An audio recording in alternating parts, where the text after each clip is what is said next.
Hello diamond painting friends, Jessica here with Tiny Worlds of Wonder, stopping in to share a post review for Yellow Frida from Distracted by Diamonds. I'm so excited to have a finish to share with you, you guys. I hope you're having the best week ever, like ever. And if you're not, I'm sending you a virtual hug because life is life and you might need one. So here it is. Here it is right here.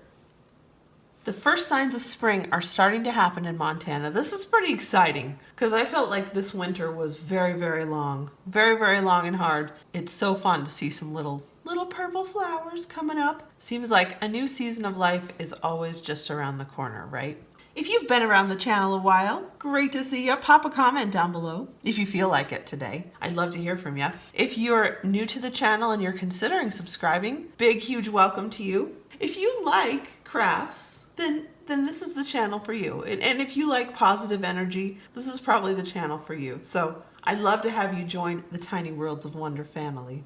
Now I'm both excited and a little embarrassed to tell you that this is my first diamond painting finish of 2022. Excited because it's actually a really big canvas for me. It's a 62 by 88, so it's not a little baby canvas. It's a big kahuna. And this took me from say mid-December until mid-March. So for me, 3 months is maybe a little slower than I would normally do a canvas of this size with this much color blocking, but I've really had some pretty big life events going on, and so I don't feel too bad about it taking me a long time. The thing that's important to me is that I enjoyed her. I enjoyed working on her, and to me, that is what diamond painting is all about.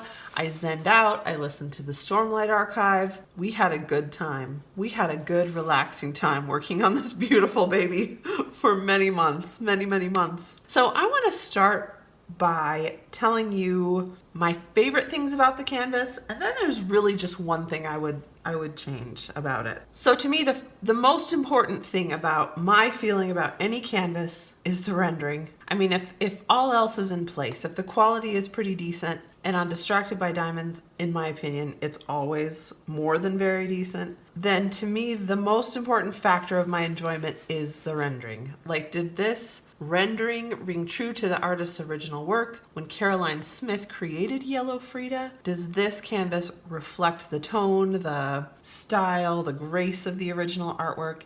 And the answer to that is definitely yes. So I'll link to Caroline Smith's website below so you can explore all of her artwork and you can see the original painting. I'd pop it up on the screen, but I forgot to contact her and ask her if I could do that, so I don't want to use that image without her permission, but I do encourage you to go over and take a peek at it. I do think this rendering rings very true to her original artwork, and the highlight of the canvas, you guys, for me, is the colors.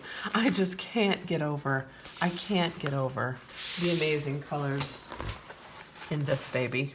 I mean, these pink feathers over here are just everything. It's so good. It's so good. I'll make sure to take you out for a long view because this is such a big canvas, I can't fit it on my table all at one time. Like I said, this is a 62 by 88 round drill canvas. This had 54 vivid, glorious colors in it. I really enjoyed every single color in the canvas. Normally, I'm not a big fan of color blocking. I think on this canvas, it works really well. The original artwork is quite graphic in nature. It does have definitely some shading and some aspects like that, especially in the skin tones, but it's quite vivid and it lends itself to this style of rendering. And I think that unlike Frida Kahlo and Diego Rivera's marriage, this one, between the original art and Distracted by Diamonds, is a good one. I had to work really hard to get that out. The canvas fabric was nice and heavyweight on this guy. It holds up really well. It has a little bit of stiffness to it, just the right amount to keep it nice and sturdy on my easel. It wasn't sliding around. The adhesive was, in my experience, perfect. The drill quality was really good. I had only one color where I had some trash drills, and that was the black. Black is notorious for trash drills. I had some big, some small, so I did have to be a little bit conscious on the black drills about not putting too many of those chubby drills all together, or I would have had some poppers probably. But if I'm a little bit cautious and I navigated the placement of that, I've had absolutely no issues at all. And I also tried to place these pretty straight, which I think sometimes can prevent drill popping issues if you're just a little bit cautious about your placement. So that took exactly 2 brain cells of attention to achieve, and so it was not a big deal in my opinion at all. Very, very minor.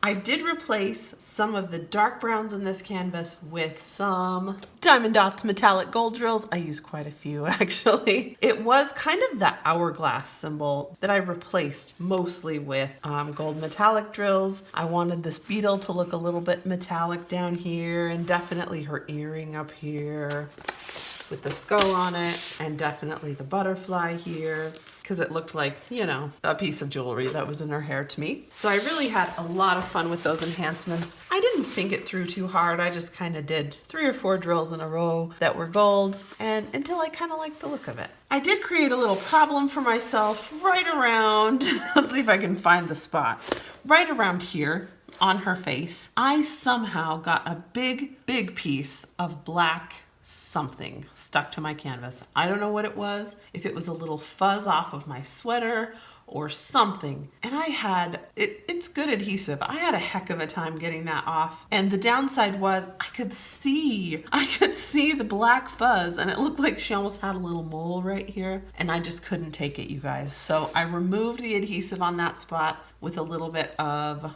rubbing alcohol until I could get 99% of the lint off of that spot. Diamond Dots dot stick, 2 pretty thick layers over that spot where I'd removed the adhesive. Dot stick is like poured glue in a bottle, so it's great if you have adhesive issues where you need to replace some adhesive on a poured glue canvas. I replaced the drills there after it dried, and I have no problems, and I have no black spot on her face, or at least I can hardly see it, which I'm happy with compared to what it was before.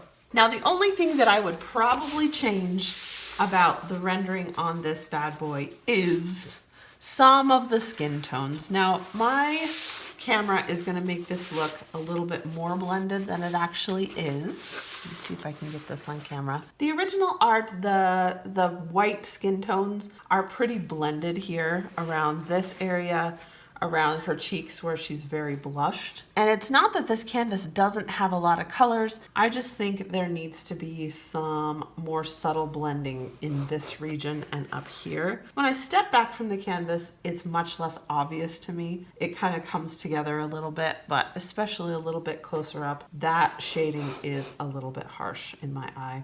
I do love her lips though. The face area here, this is quite color blocked. And to be honest, guys, you've heard me say it over and over. To me, a canvas with a lot of confetti generally produces a more pleasing result than a really color blocked canvas. But for the most part, I would say on this canvas, the color blocking works pretty well.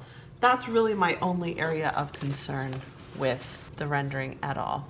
Of course, the subject of this canvas, Frida Kahlo, is one of the most celebrated figures in Mexican art history. She was born in 1907 in Mexico City, had a very storied career in connection with her several times husband, Diego Rivera. She suffered from polio as a child, suffered a terrible bus accident at one point that left her physically challenged and in pain. She overcame a lot of adversity. She's a complicated figure because some of her political views to many of us are quite objectionable, but one cannot doubt her importance in art history in the slightest. I really enjoyed working on this canvas. The drills are magnificently sparkly, the colors were tremendous, and who can avoid gazing into these beautiful eyes?